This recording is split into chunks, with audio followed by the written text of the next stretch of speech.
नमस्कार विद्यार्थी मित्रांनो, आजचा आपला नवा टॉपिक आहे प्रिपोजिशन आणि मराठीमध्ये त्याला म्हणतात शब्दयोगी अव्यय। आपल्याला तर माहीतच आहे की आपलं पार्ट्स ऑफ स्पीच विषयी आपण परिपूर्णरित्या माहिती मिळवत आहोत।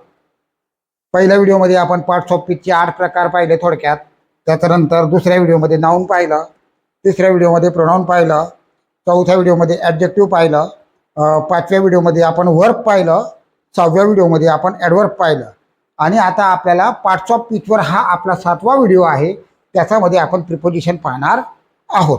आता प्रिपोजिशन म्हणजे काय, तर आधी हा जो शब्द आहे प्रिपोजिशन, बरोबर, प्रिपोजिशन याचा अर्थ काढून घेऊ। प्री म्हणजे पूर्वी आणि पोझिशन म्हणजे स्थिती।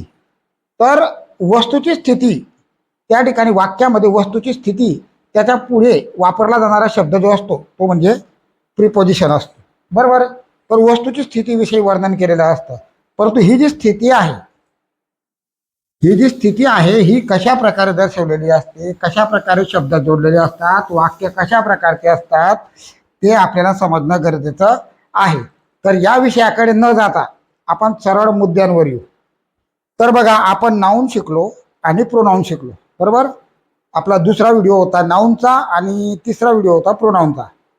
तर प्रिपोजिशन काय काम करतं की जे नाउन किंवा प्रोनाउन असतात, बरोबर, की नाउन किंवा प्रोनाउन असतात त्याचा संबंध वाक्याच्या इतर शब्दांशी करतात, जोडतात, कनेक्ट करतात।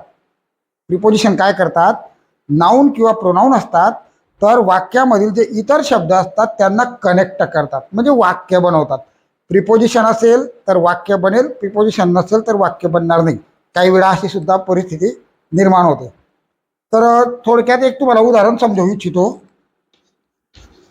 The book is the table, असं वाक्य लिहिलेलं आहे, the book is the table. आता अर्थ काय निघेल, the book is the table, पुस्तक टेबल आहे, चालेल का? नाही चालणार, बरोबर आहे। पुस्तक टेबल आहे असं चालेल, नाही चालणार। मग याच्यामध्ये जर एक प्रिपोजिशन जर टाकला, बरोबर, याच्यामध्ये जर एक प्रिपोजिशन टाकला तर वाक्य अर्थपूर्ण होतो। We will get the meaning of the sentence. बघा या ठिकाणी मी ऑन टाकला, काय टाकला, on. The book is on the table, तर पुस्तक टेबलावर आहे, बरोबर, झाला वाक्याला अर्थ। म्हणजे बघा प्रिपोजिशन किती महत्वाची कामं करतात, प्रिपोजिशन किती महत्वाची कामं करतात, आलं लक्षात? म्हणजे प्रिपोजिशनला किती महत्व आहे वाक्यामध्ये। प्रिपोजिशन नसेल तर वाक्याचा अर्थ डायरेक्ट बदलून जातो, काही वेळा तर वाक्यच बनत नाही प्रिपोजिशन नसेल तर। तर आज आपणास या प्रिपोजिशन विषयी पाहायचं आहे। सर्वात पहिला मुद्दा, प्रिपोजिशन काय काम करतं, वाक्यामधले नाउन किंवा प्रोनाउन असतात त्या नाउन किंवा प्रोनाउनला इतर वाक्यामधील इतर शब्दांशी कनेक्ट करतात। कोण? प्रिपोजिशन, आलं लक्षात? वाक्यामधील नाउन किंवा प्रोनाउनला वाक्यातील इतर शब्दांशी कनेक्ट करतात आणि ते शब्द म्हणजे कोणते, ते म्हणजे प्रिपोजिशन, एवढं लक्षात राहू द्या। आता बघा या ठिकाणी आपण प्रिपोजिशनचे 3 प्रकार लिहून ठेवलेले आहेत आणि थोडेफार उदाहरणं देता यावे म्हणून इथं तुम्हाला काहीतरी प्रिपोजिशन फळ्यावर लिहून दिलेले आहेत। तर बघा, preposition of place, preposition of time आणि प्रिपोजिशन ऑफ डायरेक्शन, बरोबर। Preposition of place, preposition of time आणि प्रिपोजिशन ऑफ डायरेक्शन। तर बघा आता सर्वात पहिले आपण बघू प्रिपोजिशन ऑफ प्लेस।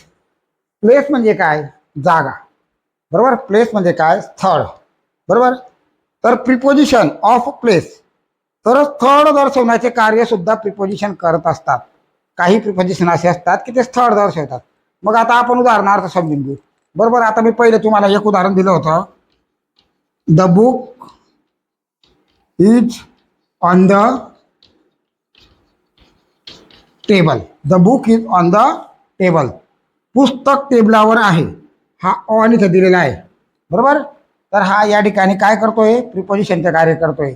कोणता प्रिपोजिशन आहे तो, प्रिपोजिशन ऑफ प्लेस, कारण जागा दाखवतोय ना, पुस्तकाची जागा कुठं आहे, टेबलावर, बरोबर। तर हा काय दाखवतोय, प्लेस दाखवतोय, एवढं लक्षात राहू द्या। काही वेळा आपल्याला गोंधळ पडतो, बरोबर, काही वेळा आपल्याला गोंधळ पडतो, परंतु आता तुम्ही व्यवस्थित लक्ष द्या, आपले सर्व गोंधळ दूर होतील. बरोबर. हा, त्याच्यानंतर येतं आपलं ऑन झालं. बरोबर. My pen is in the bag. माझी पेन कुठे आहे? बॅगमध्ये. बॅगमध्ये म्हणजे काय? प्लेस आला. बॅगमध्ये म्हणजे काय आला? प्लेस आला. म्हणजे हा इन जो आहे या ठिकाणी काय काम करतोय? Preposition of place. बरोबर. हा इन पण तेच काम करतोय. लक्ष राहू दे, वाक्यरचना कशी आहे. बरोबर. इथं जर हे ऑन वापरला, my pen is on the bag, माझी पेन बॅगवर आहे, असंही वाक्य बनेल. बरोबर. पण पेन काय बॅगवर असते का? बॅगच्या मध्ये असते की नाही. म्हणून आपण या ठिकाणी काय लिहिलं? इन लिहिलं. My pen is in the bag. आलं लक्षात. त्याच्यानंतर ॲट. बघा आता ॲट इथं पण दिलेला आहे. हा नंतर बघू आपण. हा ॲड बघू आपण. हा जो प्लेसवाला ॲट आहे ना, हा बघू. बरोबर. आता या ठिकाणी एट म्हणजे हा प्लेस सुद्धा दाखवतो. एट म्हणजे काय दाखवतो? प्लेस सुद्धा दाखवतो. हा एट बघतोय. लक्ष राहू द्या, आपण हा एट बघतोय. हा आपण नंतर बघणार आहोत. मग याच्यावर आपण नंतर बोलू. आता फक्त याच्यावर बोलू. मग आता हा जो एट आहे हा प्लेस सुद्धा दाखवतो. प्लेस सुद्धा दाखवतो म्हणजे बघा, the girl is standing at the door. The girl is standing at the door. बरोबर. असं जर उदाहरण घेतलं, द गर्ल इज स्टँडिंग. बरोबर. मुलगी उभी आहे कुठं? दरवाजाजवळ, दरवाजाकडे. At the door. The girl is standing at the door. मग या ठिकाणी हा एट आहे हा सुद्धा प्लेस दाखवायचं काम करतोय. हा सुद्धा काय दाखवायचं काम करतोय? प्लेस दाखवायचं काम करतोय. बरोबर. त्याच्यानंतर पुढे बिटवीन घेऊ. आता बिटवीन कुठं वापरतात बघा. बिटवीन तुम्हाला काय दाखवू? बघा, आता समजा या ठिकाणी हा एक बॉक्स आहे, हा एक बॉक्स आहे. हे दोन बॉक्स आहेत की नाही? या दोन बॉक्सच्या मध्ये हा खडू ठेवला. बरोबर. मग या ठिकाणी वाक्य कसं बनेल? दोन बॉक्स आजूबाजूला आहेत म्हणजे दोन लोकांच्या मध्ये, दोन वस्तूंच्या मध्ये, दोन ठिकाणांच्या मध्ये जर काही असेल तर त्यावेळेस बिटवीन असं म्हणतात. त्यावेळेस बिटवीन असा बिटवीनचा वापर होतो. बघा मग आता, the chalk is between two boxes. The chalk is between two boxes. बरोबर. चॉक कुठे आहे? दोन बॉक्सच्या मध्ये. म्हणजे अशा पद्धतीने बिटवीनचा वापर करतात. मग दोन वस्तू, दोन ठिकाण, दोन व्यक्ती यांचा मध्ये जर कोणी तिसरा असेल तर त्यावेळेस असं बोलतात. समजा मी आता इथं उभा आहे, इकडे पण कोणीतरी उभा आहे आणि इकडे पण कोणीतरी उभा आहे. मग त्यावेळेस तुम्ही काय बोलणार? Sanjay sir is between to person. बरोबर. संजय सर दोन लोकांच्या मध्ये आहेत. बरोबर. दोन असतील तर. मग आता या ठिकाणी द चॉक, आपण चॉकवरून उदाहरण घेऊ. The chalk is between two boxes. आलं लक्षात. बरोबर आहे. मग समजा इथं एक पुस्तक आहे, इथं एक पुस्तक आहे, इथं पेन्सिल आहे. काय इथं? पेन्सिल आहे समजा. बरोबर. The pencil is between two books. बरोबर. The pencil is between two books. Pencil दोन पुस्तकांच्या मध्ये आहे. आलं लक्षात. म्हणजे दोन वस्तूंच्या मध्ये जर असेल, दोन व्यक्तींच्या मध्ये जर असेल, दोन ठिकाणांच्या मध्ये जर असेल तर त्यावेळेस बिटवीन हा वापरायचा. आलं लक्षात. म्हणजे हा महत्वाचा आहे. मग याच्यामध्ये ॲमॉंग पण येतो. काय येतो? ॲमॉंग. पण ॲमॉंग केव्हा वापरतात? बघा, हा ॲमॉंग येतो. ॲमॉंग केव्हा वापरतात? दोन पेक्षा जास्त असतील तर. दोन पेक्षा जास्त जर असले आजूबाजूला तर ॲमॉंग वापरतात. समजा मी इथं उभा आहे, माझा आजूबाजूला खूप लोक उभे आहेत आणि मी मध्ये आहे, तर मग त्यावेळेस कसं वाक्य वापरणार? Sanjay sir is among people.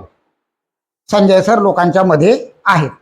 बरोबर. अनेक राहिले तर ॲमॉंग वापरायचा आणि दोन राहिले तर बिटवीन वापरायचा. समजलं. तर ॲमॉंग सुद्धा वापरू शकतो आपण. त्यानंतर बिहाइंड. बरोबर. बिहाइंड म्हणजे पाठीमागे. बिहाइंड म्हणजे काय? पाठीमागे. बरोबर. The tree is behind my house. The tree is behind my house. झाड माझ्या घराच्या पाठीमागे आहे. मग हा बिहाइंड काय आला? हा बिहाइंड आला प्रिपोजिशन. म्हणजे असे अजून प्रिपोजिशन आहेत, पण आपण तात्पुरतं एवढेच घेतलेले आहेत. जसं जसं तुम्ही पुढे शिक्षाल, तुम्हाला जसं जसं प्रॅक्टिस सराव करशाल, अनुभव येत जातील, तसे तसे अनेक शब्द तुम्हाला, जसं आता मी अमाऊंटचं बोललो ते सुद्धा येतं. परंतु बाकीचे शब्द आपण का कमी करून टाकतो? की आपला व्हिडिओ जास्त मोठा होऊन जातो, बरोबर. त्याच्यामुळे आपल्याला बाकीचे शब्द कमी करावे लागतात. तर बघा आता, the tree is behind my house. झाड माझ्या घराचा मागे आहे. झाड कुठं आहे? घराच्या मागे. हा बिहाइंड जर काढून घेतला तर काय बनेल बघा, the tree is my house. माझं घर झाड आहे. चालेल का? नाही. माझ्या घराचा मागे झाड आहे असं वाक्य बनेल की नाही. म्हणजे अशा पद्धतीने हे जे आहेत हे प्रिपोजिशन ऑफ प्लेस दर्शवतात. बघा, हे ठिकाण दर्शवतात. In, on, at, under, between, behind. हे काय दर्शवतात? वस्तूचं प्लेस दर्शवतात. काय दर्शवतात? वस्तूचं प्लेस दर्शवतात. त्याच्यानंतर पुढचा प्रकार येतो तो म्हणजे प्रिपोजिशन ऑफ टाइम. बघा, आता हे प्लेस म्हणून वापरले, आता हेच आपण टाइम म्हणून वापरणार आहोत, बरोबर.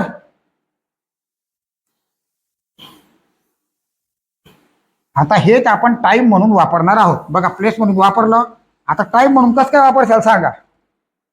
टाइम म्हणून कसं काय वापरशाल? सोपं आहे, बरोबर. एक उदाहरण घेतलं का तुम्ही लगेच समजून जाशाल की खूप सोपं आहे आज. आता बघा, प्रिपोजिशन ऑफ टाइम. तर टाइम दर्शवणारा शब्दयोगी अव्यय, बरोबर. Preposition of time. आता इन पहिल्यामध्ये काय दिलेलं आहे? इन दिलेलं आहे. मग इन वरून काय करू? आता इन वरून एखादं वाक्य बनवू का? बघा, या ठिकाणी बनवलं. माय मदर विल कम इन जून. माझी आई जून महिन्यात येणार, बरोबर. My mother will come in जून. माझी आई जून महिन्यात येणार. म्हणजे हा जो दिलेला आहे हा इन काय दर्शवतोय? या ठिकाणी टाइम दर्शवतोय. काय दर्शवतोय? टाइम दर्शवतोय. म्हणजे महिन्याचं नाव जर असेल तर त्याच्यापूर्वी इन वापरतात, बरोबर आहे. तुम्हाला दाखवलं. आता बॉक्सचं पण दाखवलं मी. तिथं काय उदाहरण दिलं होतं पहिले मी? काय होतं उदाहरण? हां, the pencil is in the bag असं उदाहरण होते, बरोबर. तर त्याच्यामध्ये काय दाखवलं होतं की पेन्सिल बॅगमध्ये आहे. आणि या ठिकाणी इन वापरला आहे. इन जून, जून महिन्यात, बरोबर. तर या ठिकाणी हा जो इन आहे हा काय दर्शवतोय?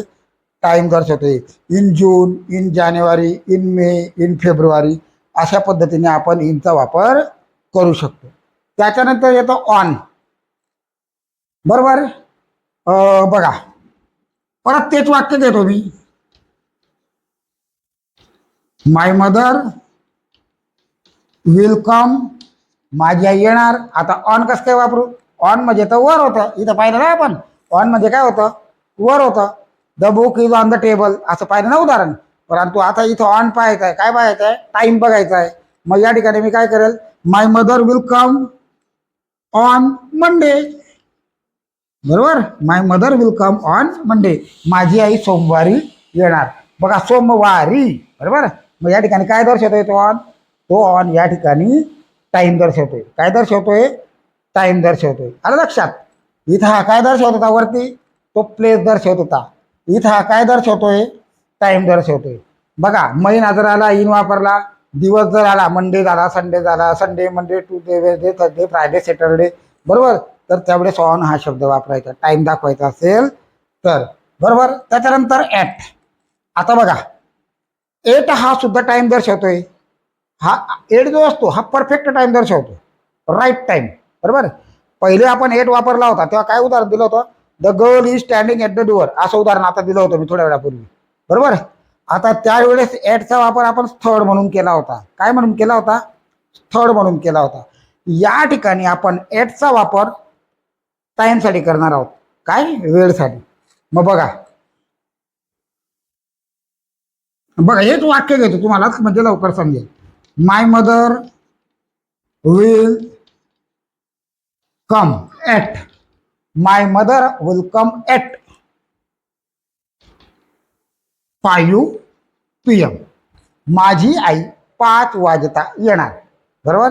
म्हणजे राईट टाइम जर असेल तर त्यावेळेस एट हा शब्द वापरला जातो. म्हणजे आलं लक्षात, in on at, in on at या दोघांमधला फरक आलं लक्षात. बरोबर, आलं लक्षात. मग अशाच पद्धतीने बिफोर, आफ्टर, ड्युरिंग, बरोबर, हे शब्द वेळ दर्शवतात. हे सुद्धा या शब्द सुद्धा वापरले जातात.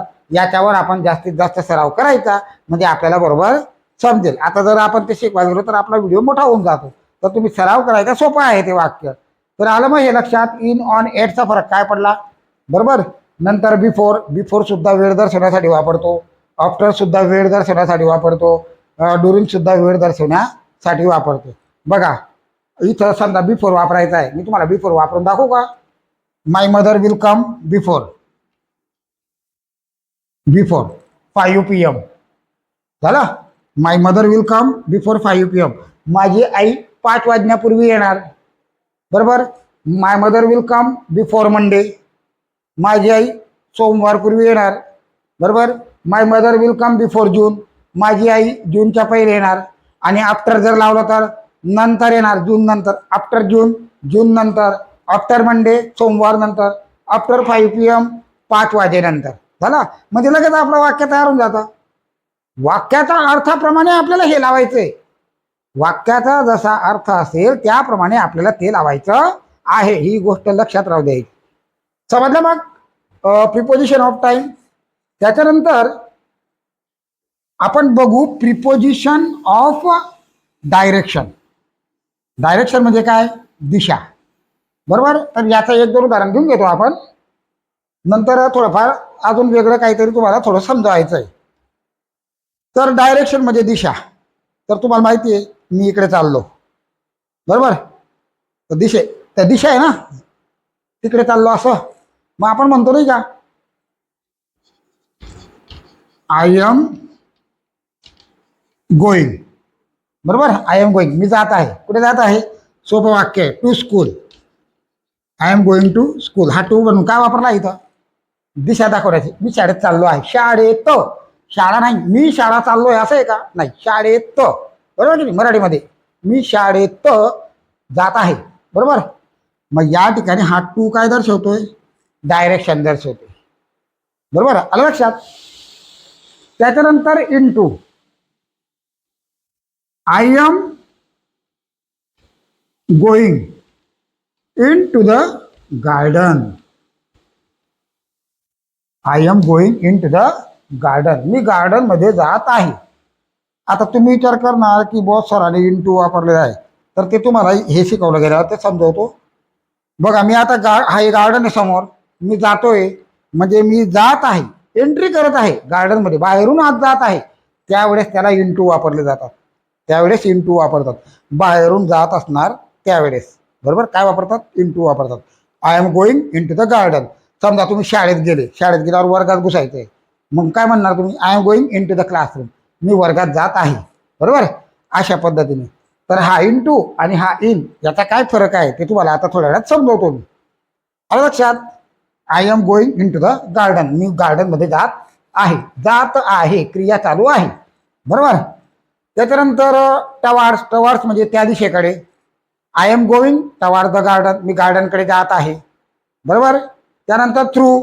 I am going through the garden, मी गार्डन कडून जात आहे. कडून, गार्डन कडून जात आहे. बरोबर. I am going across the garden, मी गार्डन ओलांडून जात आहे. बरोबर. म्हणजे अशा पद्धतीने वेगवेगळ्या पद्धतीने अशा प्रकारचे प्रिपोजिशन वापरलेले असतात.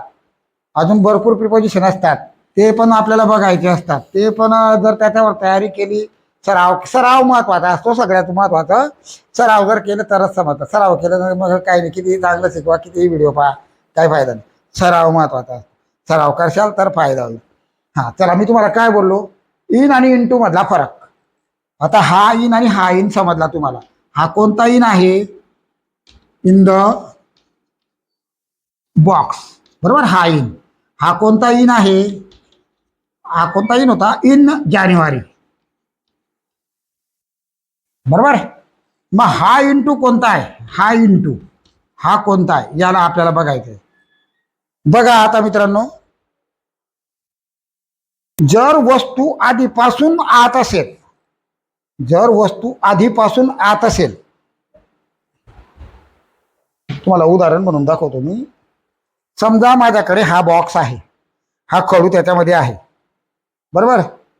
The chalk is in the box. The chalk is in the box म्हणजे तो खडू आधीपासून आहे, बरोबर.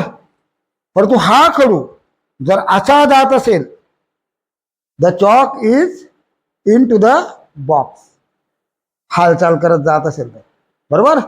येतं लक्षात. आधीपासून आहे इन द बॉक्स आणि आता तो या ठिकाणी जातोय इन टू द बॉक्स. समजला फरक.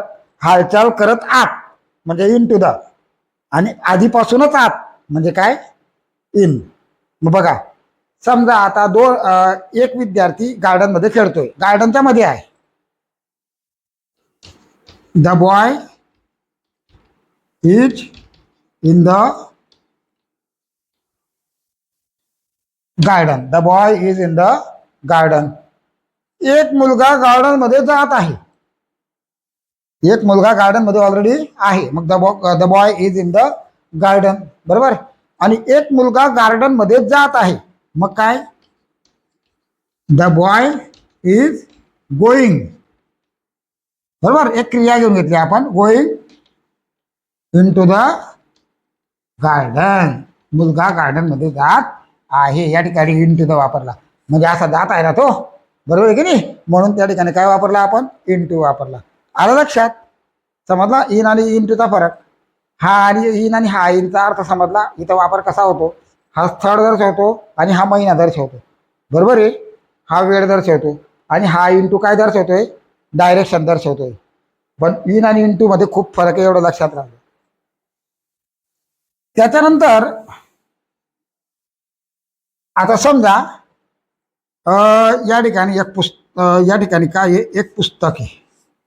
काय आहे, पुस्तक आहे. हा पुस्तकाचा पुढचा भाग आहे. काय हा पुस्तकाचा पुढचा भाग आहे, बरोबर. प्रिपोजिशन कसं येतं बघा. आता इथं पेन आहे. काय आहे, ही पेन असा एक समजून घ्या उदाहरण म्हणून. ही पेन आहे. कुठे ही पेन, पुस्तकाच्या समोर. कुठं आहे, पुस्तकाच्या समोर. हे पुस्तक आहे, याच्या समोर आहे. हा समोरचा भाग आहे ना पुस्तकाचा, बघा हा समोरचा भाग आहे. ही पेन आहे, बरोबर.